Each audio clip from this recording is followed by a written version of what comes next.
ஒளியாயிருந்த ஆசிரியர். ஒரு சிறிய கிராமத்தில் அரசு மேல்நிலைப் பள்ளி ஒன்று இருந்தது. அந்த பள்ளியில் தமிழ் ஆசிரியராக பணியாற்றி வந்தார் அருணாச்சலம் சார். அவர் சாதாரண ஆசிரியர் அல்ல, மாணவர்களின் மனதில் ஒளியேற்றும் விளக்காய் இருந்தார்.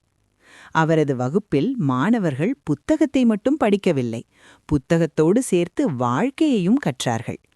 பாடம் என்பது தேர்வுக்காக அல்ல, வாழ்க்கைக்காக என்று அவர் அடிக்கடி சொல்லுவார். ஒரு நாள் ரவி என்ற மாணவன் பள்ளிக்கு வராமல் இருந்தான். அவன் வீட்டிற்கு சென்று பார்த்தார் அருணாச்சலம் சார். ரவியின் தந்தை உடல்நலக்குறைவால் வேலைக்கு செல்ல முடியாமல் இருந்ததால் ரவி வேலைக்கு சென்று குடும்பத்திற்கு உதவி செய்து கொண்டிருந்தான். அதை அறிந்த பள்ளி ஆசிரியர் அருணாச்சலம் சார் மற்ற பள்ளி ஆசிரியர்களிடமும் கிராம மக்களிடமும் பேசி ரவிக்கு உதவித்தொகை ஏற்பாடு செய்தார்.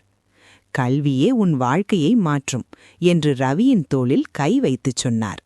அதன் பிறகு ரவி மீண்டும் பள்ளிக்குச் சென்றான். கடினமாக உழைத்து மாவட்டத்தில் முதல் மதிப்பெண் பெற்றான். ஆண்டுகள் கடந்தன. ஒரு நாள் அதே பள்ளிக்கு ஒரு புதிய மாவட்ட ஆட்சியர் வந்தார். அவர் யாரென்று தெரியுமா? ரவிதான். மேடையில் நின்று உரையாற்றும்போது ரவி சொன்னார், என் வாழ்க்கையில் ஒளியேற்றியவர் என் ஆசிரியர் அருணாச்சலம் சார். அவர் இல்லையெனில் நான் இங்கே நிற்க மாட்டேன். அந்த வார்த்தைகளை கேட்ட அருணாச்சலம் சார் கண்களில் கண்ணீர் மலர்ந்தது. அது துக்க கண்ணீர் அல்ல, பெருமையின் கண்ணீர். நீதி. ஒரு நல்ல ஆசிரியர் பாடம் மட்டும் கற்பிப்பதில்லை, அவர்களது வாழ்க்கையையும் உருவாக்குகிறார். லைக் மற்றும் சப்ஸ்கிரைப் செய்து விடுங்கள். அப்பொழுதுதான் மேலும் இது போன்ற வீடியோ பார்க்க முடியும்.